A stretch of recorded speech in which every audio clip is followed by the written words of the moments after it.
So whether or not you hate Sonic, many often claim that regardless of the game's quality, Sonic always has amazing soundtracks, and I'd agree. 06 Mania CD Unleashed Black Knight, these are just a few examples of some of the best.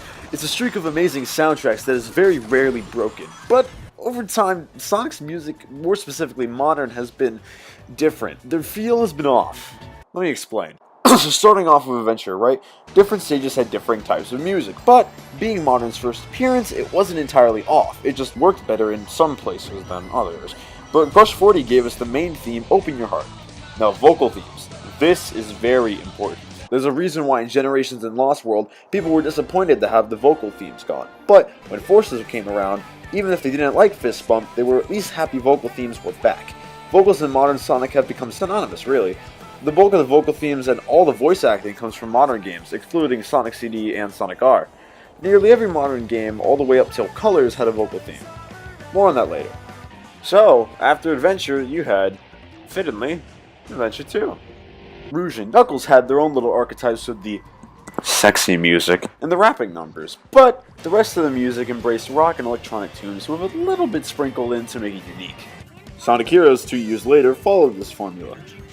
And then came Shadow the Hedgehog, which was a lot more focused on the rock side of things, but still diverted when it needed, and it still felt like it fit into the franchise. You see, ultimately what Sonic did during these times was it had an established library of base genres and themes to choose from, right? And then it built songs around these things, taking into account how the song fits into the series first, and then how it fits into the use in game second. As far as rock goes, I think Shadow shows us off best. Cryptic Castle. Pretty simple, right?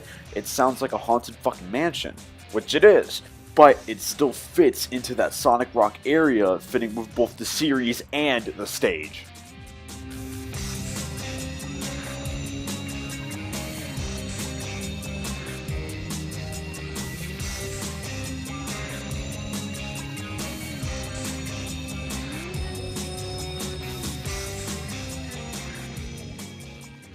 Prison Island, also a good example. It's kind of desolate and calm, even despite all the action within it, and the guitar here is more laid back, with even a piano tune playing in the background. It's pretty cool.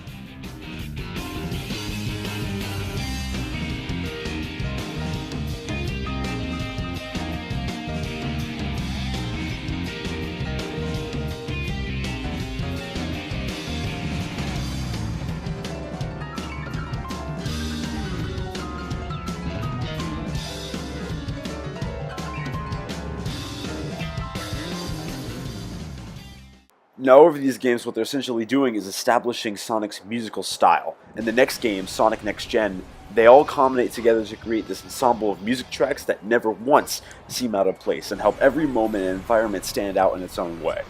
Next Gen failed. Sonic Team gets scared, they get lost, they don't know what to do. So the next big game comes around, Sonic Unleashed, everything changes. Now, Unleashed doesn't have a bad soundtrack, not by a fucking long shot, but it's far different than anything up to this point from the mainline 3D games. Not only are the tones and speeds of the music determined by whether it's day or night, but the music seems to take the opposite approach to before, prioritizing how it fits to the level and not really paying mind to its feel within the franchise. This isn't a one-time thing either. Every mainline game after this takes this detour.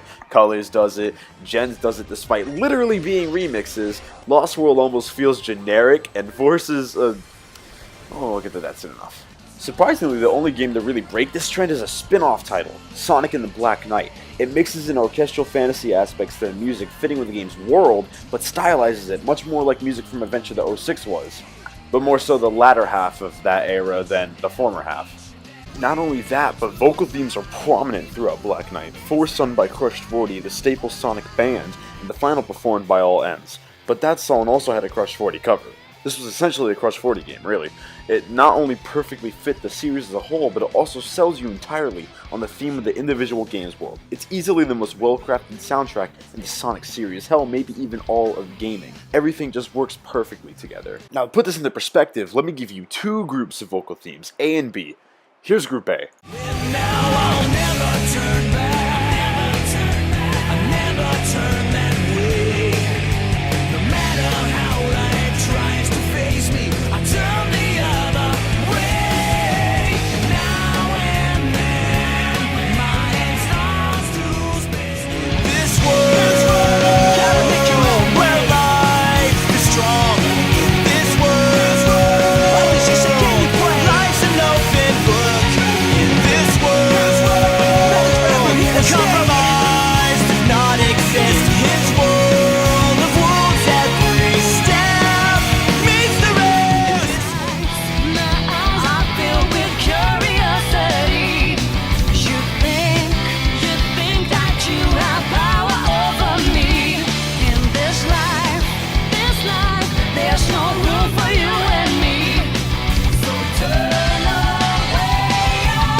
Take a note of the feel of that shit. Now listen to Group B. I see it now. It's always been inside of me. And now I feel so free. And it's possibility. You're losing speed. You're losing your flow. When it's that piece of power, you'll never know. Let it out. It's inside you. You better all stand back, 'cause I'm coming through.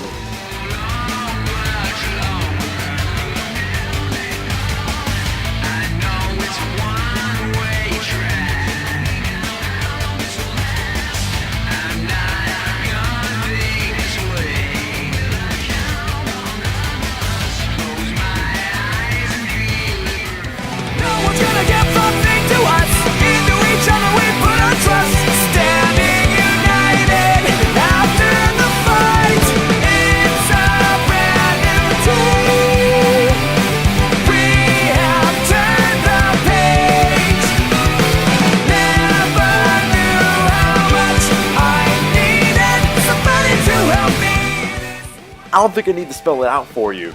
I don't think this necessarily makes the soundtracks bad by themselves, but nothing fucking fits together. No matter how much the rest of the game feels like Sonic, you'll listen to the music and you'll just forget, and that's not a good thing. This shift in focus onto what fits the situation, disregarding the series' established sound base, or, in the case of Forces, what sounds cool and neat, destroys the identity of the games to an extent, and it makes it feel like it has a lot less soul than it really could, or maybe even less than it actually does. This, in tandem, fucks with the general reputation of Sonic as a whole. More people begin to say that modern Sonic has mediocre music as of late, and to an extent, they really aren't wrong. Again, these tracks by themselves are still good, but as far as being Sonic soundtracks and adding upon Sonic's music rather than morphing it into something else, it falls completely flat. Imperial Tower, for example, beautiful track, but you listen to this and tell me it sounds like Sonic.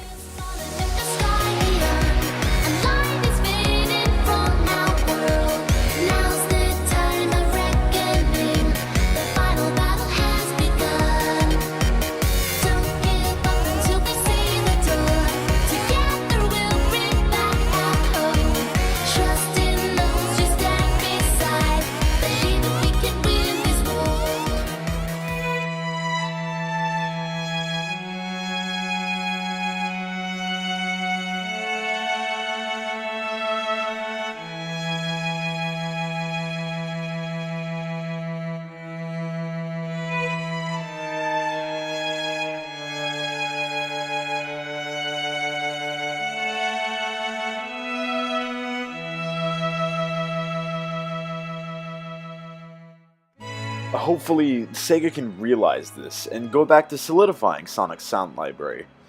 But also, it's Sega, so hope doesn't always get us anywhere. My name's Plymouth. Have a good one.